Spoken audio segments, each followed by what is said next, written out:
Good evening. Welcome to Fame Live Cafe. Tonight, I'm always Martha Johnston, so we're going to cover There's a Gap, Now What? And so we are doing Be Prepared If You Need to Borrow. And joining me this evening is Betsy Harrington, and I'll have Betsy say a little bit about herself and why she's here. I am here as a follow-up. My son Jack graduated on Sunday. He's going to be going to the University of Maine at Presque Isle, and we are going to be continuing looking into how to be prepared for the gap between the non-existent financial aid and our direct You can feel that way. unsubsidized student loans. So that's what I'm going to learn about too. Great. And so Jack joined us last week, but this week he's working a ton of hours. He is. And he's saving all that money for college. Every cent. So that's awesome. Just a couple things for people watching us this evening. We definitely want to talk a little bit about what we did last week. We won't spend a lot of time, but we just want to get people caught up because this is the second part of a two-part series.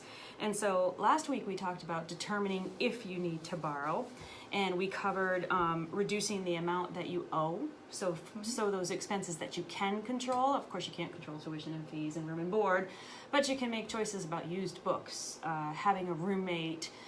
There's lots of things you can do to help keep expenses down. So we did cover that. We talked about applying for scholarships, and not to think of that as just something a senior in high school does. You should be looking at scholarships every single year, no matter what year you are in college. And then we talked a lot about the fact that Jack had this great summer job, and so saving and earning as you go is a really, really big and important part of making that financing piece work. In Jack's case, over the next 4 years, because he's doing a 4-year degree. Right. So I'm gonna pass it off to you, Betsy, and you go ahead and ask me what kind of questions you have, and I'll try to answer them as best I can, and we'll try to make sure we cover everything we want to cover. Sure. So Jack and I did do the spending plan worksheet over the weekend before graduation. Found out he got a small not financial aid, but a small award that he found out about that will help with books in the second semester. But we still have that gap that we have to kind of meet, and we're trying to determine what the best avenue is. Great. So one thing we always tell people first is to, if they can, think of it as a piecemeal approach. Very few people, very few students can pay for college out of one single source of funding, right? Whether it's their savings or we would recommend not necessarily borrowing the entire thing. So we would say, check out tuition payment plans. So I think Jack's going to UMPI, correct? I called them today. Awesome. So every college offers a tuition payment plan. Sometimes they use a company to do it on their behalf. My son's college actually runs their own. Oh, wow. So you can do it online, sign up, and you pay a small enrollment fee. And you don't actually have to do the whole thing over the payment plan. You could do whatever portion is affordable for you. Right. So whatever you decide to finance, you divide that by typically 10 months, and that would be your monthly payment. So again, piecemeal approach. Maybe some savings, maybe some of Jack's earnings, maybe a payment plan, and then maybe borrowing. So we just want to make sure people remember to not forget the payment plan. Right. So I'm glad you already called them. You're on top of it. They haven't got back to me yet, but they will. That's great. We've got time. That's great. So what other questions do you have after tuition payment plan? If that's a path you choose to go down, you know where to start. You've already made your calls. Sure. So Jack is eligible for the unsubsidized direct. Do you think that's the first avenue that we should take? I do, actually. So if the student also borrowing is part of your decision making as a family, and for most families it is. My kids actually are borrowing their direct subsidized and unsubsidized loans. We always say federal loans first. Okay. Federal student loans first, I should say. And the reason we say that is because federal student loans have a lot of, I guess I would describe them as like safety net features.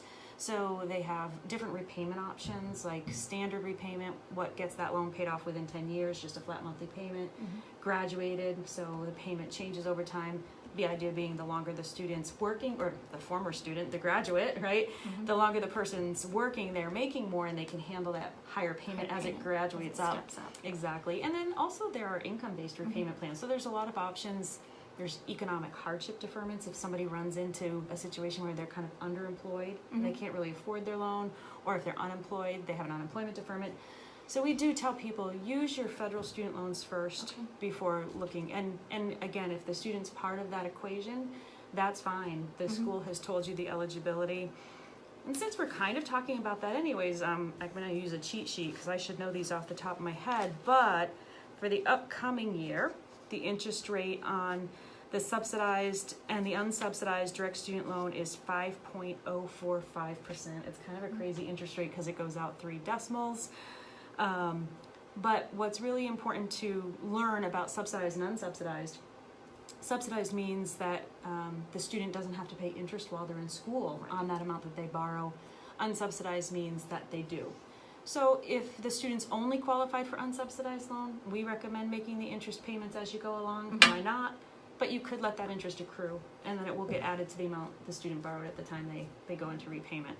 So that's something to keep in mind. You know, it's easy to just check the box and forget it's there, but if you can make those unsubsidized interest payments, can't hurt. And they're pretty small because they're just based on 5% interest and the loan amount. In the loan amount, exactly. So what other questions have you had or have you contemplated as you think about this? How do you prepare for not borrowing too much money? You know, that's a perfect question, actually. I mean, we talked a lot in the beginning about cutting expenses and all that good stuff. So obviously that's probably the best way, is to have that spending plan, cut expenses anywhere you can. We would say something that the student should do, and you can guide them as the parent. We'd recommend going to theloanforme.com, which is a website that FAME put together to provide information for people so that they could be informed borrowers, right? And part of that is not borrowing too much.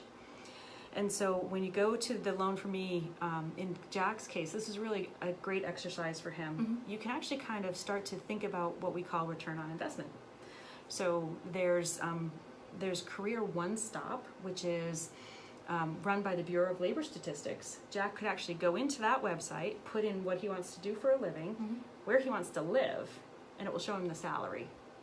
And so once he knows what his salary is, there's a couple good rule of thumb about how to not borrow too much. One is you can make sure that your monthly student loan payment is no more than 8 to 10% of your gross monthly income. That can feel like, oh, I don't want to calculate all that. So another really easy rule of thumb is borrow no more than what you think your first year's salary out of college would be. So if you think you're gonna, make $40,000 when you graduate, don't borrow more than 40. Of course, I'd advocate borrow even less. Sure. So I think going to the Loan for Me is a really great place, especially for a young person who's never had to borrow before, and to really think about the decisions he's making now that will have long-term implications as he's paying back that loan. And he's lucky he has you, because you do have a banking background. Correct. So you can help him understand some of those intricacies. So, great. What other things are you thinking about these days? We've talked about how to make sure Jack doesn't overborrow. This same thing applies, I suppose, to parents too, right? Sure. You have a better idea of what you're probably willing to borrow, what you can handle for a monthly payment. And federal student loans first. But what else have you contemplated? Oh, other borrowing mechanisms. Yeah. Dipping into maybe a Roth IRA or using the equity in our home. Yep.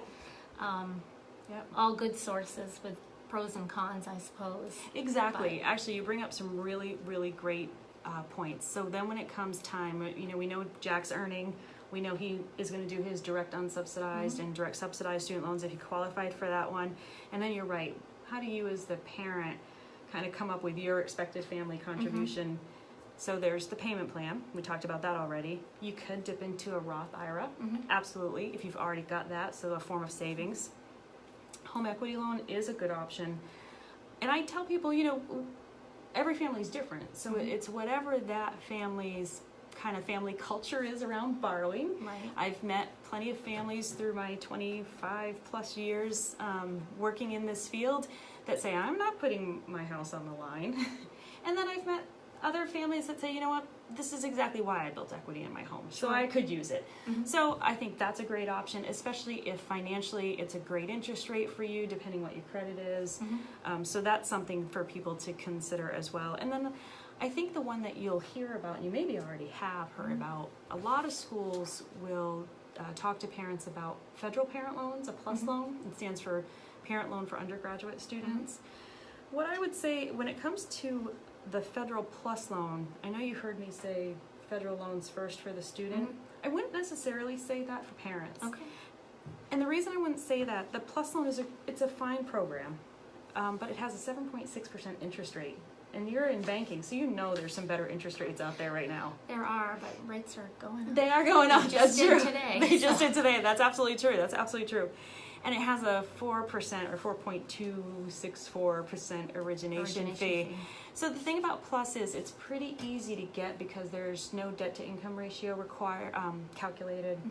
You only have to have kind of bare minimum standards for credit, so no adverse credit.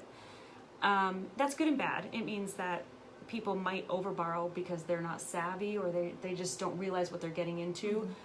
Luckily, that wouldn't be the case for you. Right. So for you, you can say, okay, federal PLUS loan, 7.6%. I'm going to compare that to private student loans. So that's another option, is a private student loan.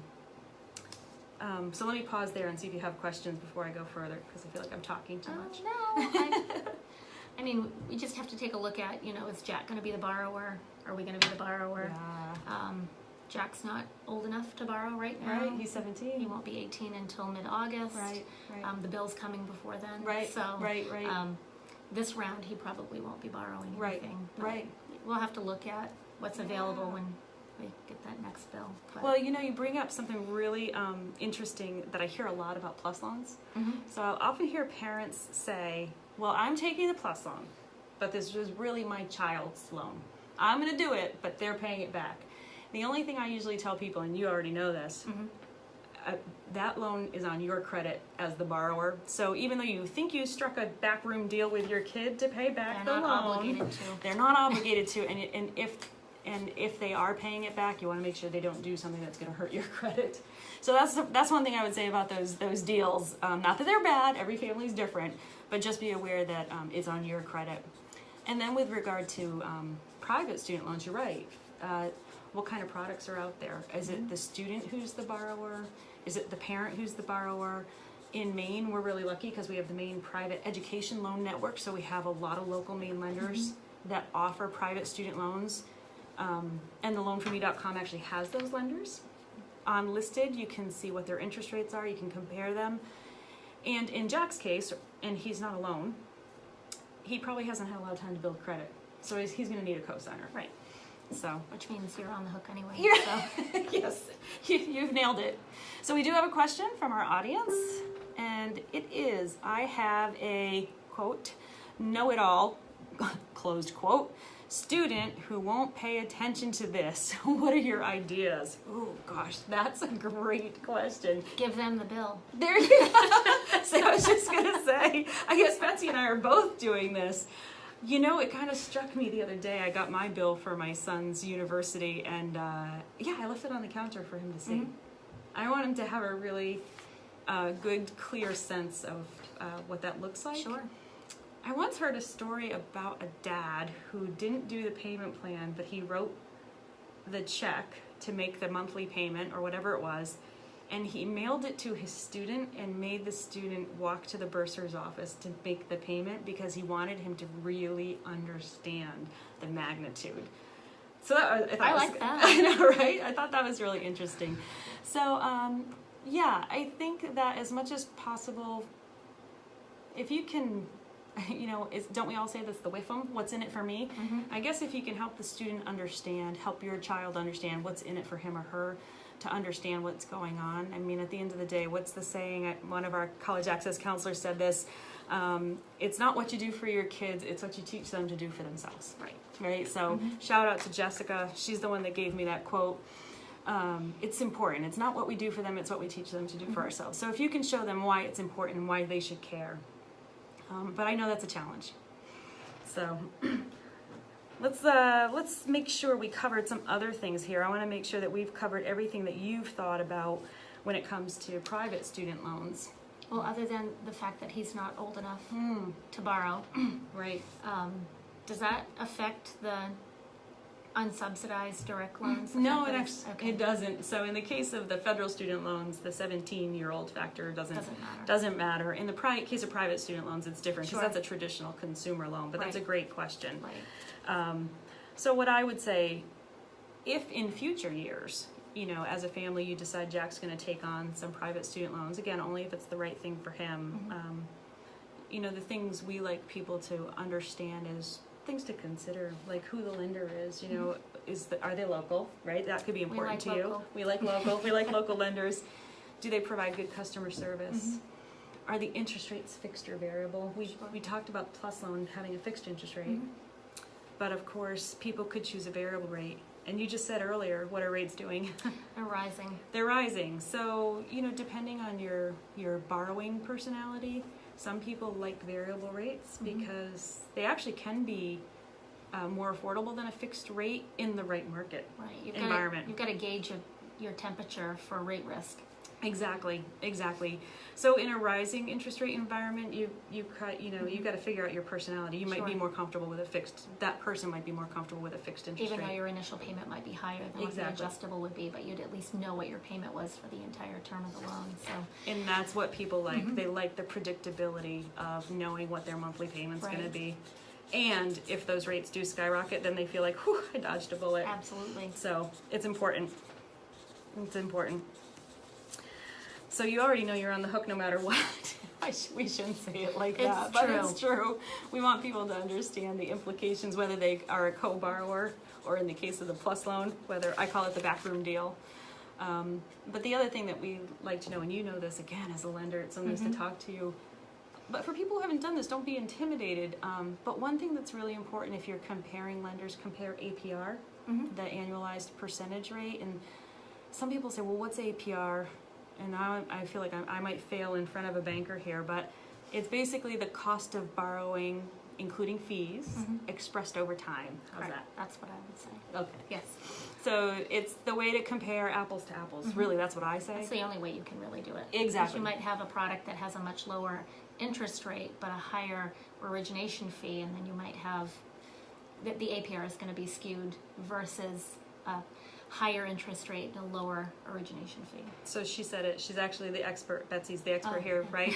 No, it's true though. The APR is the only way to do that apples to apples comparison, which leads me to my one little soapbox I will go on tonight, which is that the Plus Loan, the federal government is not required to calculate an APR on Plus Loans for people, and that really bugs me. So, I'm sure you could find an APR calculator online and try to plug in the numbers and calculate your own APR on a Plus Loan. Sure. And that way you can compare Plus Loans to private loans. But yeah, I think the feds should have to share an APR just like lenders do. So that's my only soapbox. We do appreciate all the financial aid they provide for students, but we want to make sure borrowers know what they're getting into. So we do have a question. If a student doesn't have a creditworthy cosigner, then what? This is the hardest question we get. The hardest, the most difficult question to answer. So for the student that has a creditworthy cosigner, whether it's a parent or a grandparent or an aunt and uncle, that's great, right? You know, and just to understand, without making it seem scary, but understand the gravity of what it means to be a cosigner, right? And when you're the student, you really have to kind of honor and respect the risk they're taking, and you want to make sure you pay back that loan. So that's the seriousness of having a cosigner. The cosigner has to be willing to make the entire payment if the student doesn't. Yeah, and the cosigner has to realize too that it will be on their credit report, so if they go to borrow in the future, that's part of their debt to income ratio calculation. So when you can't find a cosigner, you know, what we would say, the first thing we would say is call the financial aid office at your college or university and see what they might have available to them to help you. It could be that there's other scholarships or maybe some additional financial aid. Maybe it's a small amount that you need to kind of get past that hurdle. It could be you've got to maybe more seriously consider working and going to school part-time. Be careful, you don't want to over-borrow for part-time attendance, you know, but that's, some people will do that. They might borrow a slightly higher rate for part-time credit hours because it's the way they get through. That's an option. And I would say, and this is probably the hardest thing we ever have to tell people, but you might have to consider and adapt your school choice. So if you've exhausted all your options, you've called the financial aid office, you cannot have a cosigner, you might need to figure out whether or not maybe you should start someplace else, like community college, do a couple years, then transfer, and that's not a bad option. And so I know that that can sound like a tough love moment, you know, and but at the end of the day, there's actually a lot of people that make that part of their financing plan to begin with. They say, look, I'm going to do 2 years at community college, and then I'm going to transfer to the private 4-year school that I want to go to, and I only have to pay 2 years. So I think those are good options. If you do decide to do that whole community college transfer thing, you just want to make sure that you know, or that you're very on top of what you're taking for classes, so that you know they transfer to the school that you're going to, because you certainly don't want to lose time because all your credits didn't transfer. So I know that can sound a little wonky and detailed, but people can always call FAME if they have questions, they want to understand more about that, or you can email us at education@famemaine.com and we can talk a little bit more about just things you should consider. But yeah, that is typically the hardest question we get is, what do I do if I don't have a cosigner? But call the financial aid office and make a friend in the financial aid office. You should too. Yes. Every parent should have a friend in the financial aid office. They're there to help you, so for sure. Let's take a look at our other things we wanted to cover tonight. Make sure that we haven't forgotten anything. And I'm going to let Betsy ask anything else that's jumping out at you, I should say. Once we determine what we need to borrow, and we've started to lean towards a particular loan, what are the next steps that we have to take after we've decided what we need to borrow? Sure. That we're doing, you know, subsidized or unsubsidized, direct loans. Yeah. What's the next step that we have to take? Perfect. Great question. So if it's the student's unsubsidized direct loan, the financial aid office will contact him, in Jack's case, contact Jack and tell him what he needs to do. And what he'll sign is he'll actually sign what's called a master promissory note. So he'll sign one promissory note that will cover him for all the years that he's in college, but he will have to acknowledge each year if he wants to borrow for each year of school. So I think the most important thing I could say to you as a parent is make sure Jack is staying on top of his college email. Right. Because I think what you find with students, they don't like to email, actually. They would prefer to do Instagram and texting and Snapchat. And so, you know, I guess email, we thought that was great. You know, it took us out of snail mail, but they consider email snail mail. Sure. So have him make sure he watches his email very carefully so that he does the next steps. The other thing that he'll have to do related to his loans is he'll have to do something called an entrance interview. So it's actually information about what it means to be borrowing, and he'll take a quiz. So it's really important. Oh, that's really good information. So that will be for him. For you as the family, after you decide about your payment plan, if you decide that you want to borrow, we've talked about some things to consider with lenders. We talked about fixed rates, variable rates, local lenders, customer experience. A couple other things before you decide, I would also look for features. So is there like an interest rate reduction if you make automatic payments? So there might be a way to get that interest rate even lower. Sure. Do they have a cosigner release? So you can accomplish cosigner release in other ways. You know, a student could refinance later on and be able to qualify for that refinance on their loan and drop mom and dad. Yes. So they probably like that. But those are some of those things to consider. But most applications are online. That's nice. So you typically will know within, you know, a few minutes really whether or not you pass the FICO score. I say FICO, but your credit score, whether or not you met that requirement. And it will be an online application. And then after that, you might have to actually provide additional information, like to verify your income. Right. So if you're self-employed, you might have to provide tax returns. Or pay stubs. Yeah, exactly. If you're traditionally employed, maybe the last 2 pay stubs. So those will be the steps that you go through to get approved for a loan, a private student loan. And then once all of that's done, it's so wonderful because everything is electronic nowadays. No matter what lender you use, you know, you can do paper if you want. Most lenders offer online e-signature, sign your promissory notes online, upload your documents. You know, you'll get an email saying your loans have been scheduled for disbursement. Right. And you know, so that it's a very, very easy process. One last thing that happens with private student loans that people wouldn't necessarily be aware of, most lenders require something called school certification. So you might request to borrow, I'll use a crazy number, you know, you might request to borrow $100,000, and they're going to reach out to your college or university and they're going to say, does this student really need to borrow $100,000 to go to school for his first year at school, and the school will certify what the costs are minus financial aid. And so the only thing that really will get approved will be the lower of those two amounts. So that's something. Sounds like it might be a little bit of a safety net for borrowing too much money. Yeah, exactly. That's another built-in safety net so that you don't overborrow by accident. So that's one thing, people might not be aware of, but that's one more step, and the school will finalize that school certification, and they'll say, okay, here's the dates that our calendar, our academic year runs. Please send us the first half in the fall and the second half in the spring. So when you apply for a private student loan, that's another thing to keep in mind. Make sure that you're requesting what you think you need for the whole year. So a lot of people make the mistake of requesting only what they need for the fall, and then they have to reapply again in the spring. So, some people might say, well, I don't know what my spring expenses are going to be. Just what you pretty much ballpark, right? If you know what it is for the fall, multiply it by 2. Sure. And if you know what you need for fall, that's how I would do that. And then that way you only have one credit report pulled. Right. So you don't want to have too many credit reports pulled. So it looks like we have a couple other questions. Let's see. Will the College Financial Aid Office help connect us to loans? Yeah, that's actually a really great question. So some financial aid offices will actually put on their award letter whether or not you have what they would call alternative loan eligibility. They won't steer you to any one lender.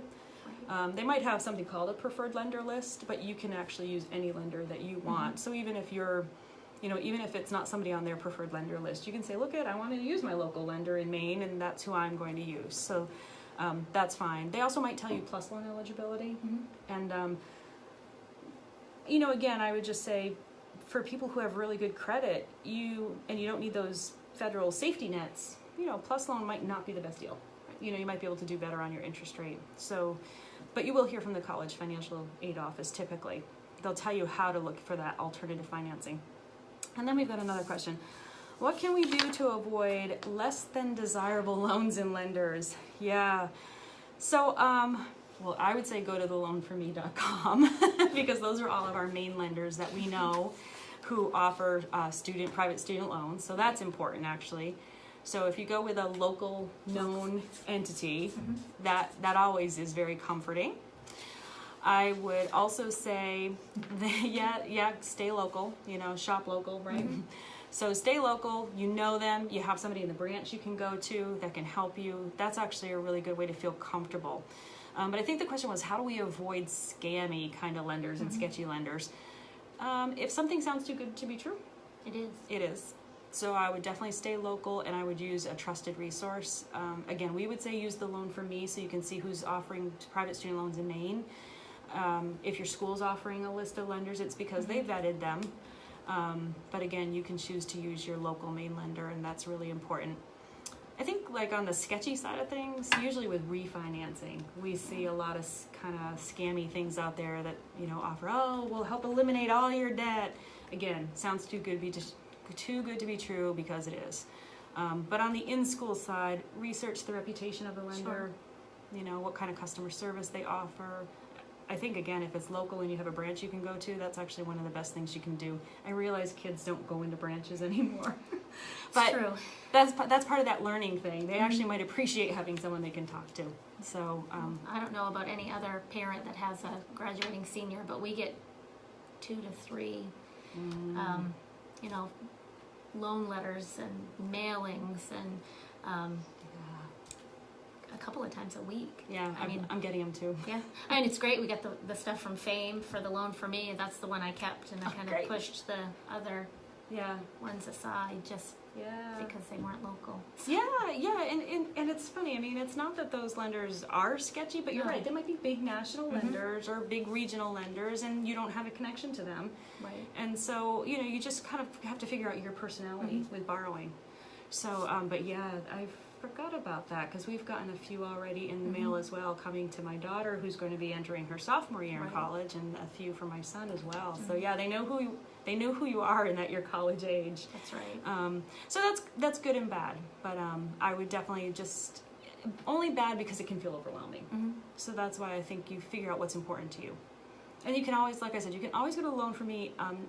not just also just for information, so that you get comfortable with the terminology. And you know, I know you're a banker, so you're pretty comfortable in that world. But for people who aren't in that finance world, don't be intimidated. Look around those websites, the Loan for Me, faymaine.com. Give us a call. Go to your local lender. You know, so yeah, don't let borrowing. My biggest thing I think for students is I don't want people to be scared to borrow. I want them to borrow wisely for them, and to be informed. So, and there's a lot in the news about, you know, $1.5 trillion of student loan debt. You know, typically the person that defaults on their student loans actually never finishes their degree, Right. and they default on a very low amount. But we hear the big numbers in the media, and so you think everyone's on that path. So it's a little bit different in reality versus what you're hearing on the news.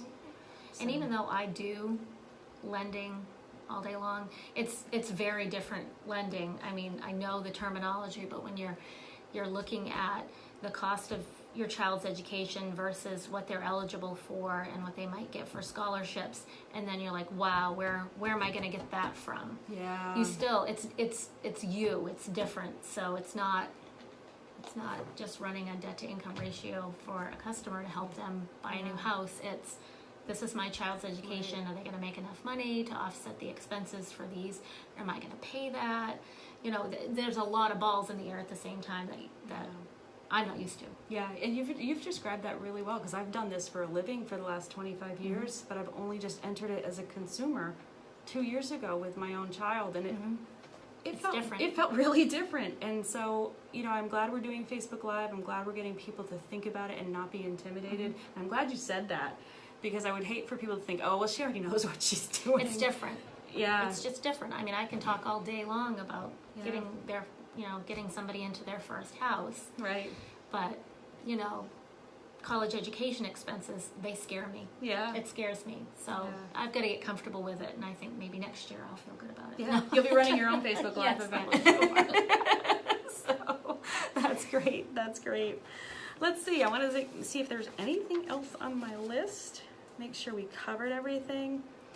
One thing, I mean, this is kind of silly, but it just, you reminded me when we were talking about debt to income ratio. We keep talking about it because we know what it is. Oh, that's Anyone true. out there watching, we talked about what APR was, but debt to income ratio, for those of you that haven't gone through that before, it's a calculation to make sure that you can afford your loan payment that you're requesting on top of all your other monthly obligations. Right.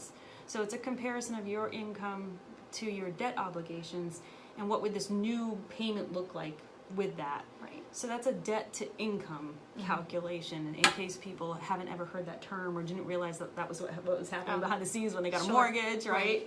Right. So don't be afraid of it, but that's why banks will ask for income verification, you know, and they'll see all your debt obligations when they pull your credit report. Yeah. But that's important information for you to have. And like I said, you know, we certainly are available for anyone that has questions just generally at the Finance Authority of Maine. And but don't be scared, you know, even if it is different. It is different. So for sure. So I think we've actually covered just about everything we wanted to talk about. A few things I just want to remind people tonight. We want to reiterate that borrowing should be your last option, because we want you to get a mortgage one day. Or we want you to we want you to be able to pursue any of your financial goals in the future. So if borrowing should be your last option, and you should borrow as little as possible, whatever you know, just borrow what you need, no more than that. We want you to be informed borrowers. We want you to realize it is a piecemeal approach, and that's okay. You're going to take from a lot of different pools of funds to make this work, and think of it in a 4-year perspective. And then if you decide to take out a private student loan, private loans aren't all bad. And that's another thing you hear in the media a lot too, is that it's all bad. They're not all bad. It's an investment in you. It's an investment in your future. You just want to do it smartly based on your situation. You know, no judgment, but go in completely informed, and then you're empowered, you know, and you're not, you know, you've made a choice based on what's right for you. So, I think what you're going to find, the bills are going to come soon if you haven't received it already. We haven't, but I know it's coming. Yeah, so college bills are going out now. So I've already received mine for my son. I haven't received my daughter's, but they'll typically go out before the end of June, typically, maybe July, and a lot of them will have like an August 1st due date. So that can feel kind of scary. So start your research now. Sure. You know, and you can even if you haven't received your bill yet, you can apply for private student loans now, because you can always reduce the amount that you actually need later. So you can apply, say, oh, you know what, I'm going to say that I need 20, but after everything shakes out, if I only need 10, you can call the lender and ask them to lower the amount. So, but you can't ask them to increase the amount, by the way. So if you apply for 10 and then you figure out you need 15, you have to reapply for the difference. So, but there are some things you can do to get ahead. So we just want to say thank you for joining us. This was a quick 2-part series. Yes. But if you have questions, education, you can email education@famemaine.com. You can go to theloanforme.com to learn more about borrowing generally for college, and refinancing, actually. So any of you out there watching who are paying back your own student loans and you want to refinance, there's great information out there. And really wish the best for Jack. Oh, thank you. He's I'm gonna very have excited. I was going to say, I'm going to have to follow the soccer team this fall Yes. and see how they do. The Owls, right? Yes. Okay. So University of Maine at Presque Isle, go Jack. Go Jack. That's awesome. Thank you, Betsy, Thank so you. much.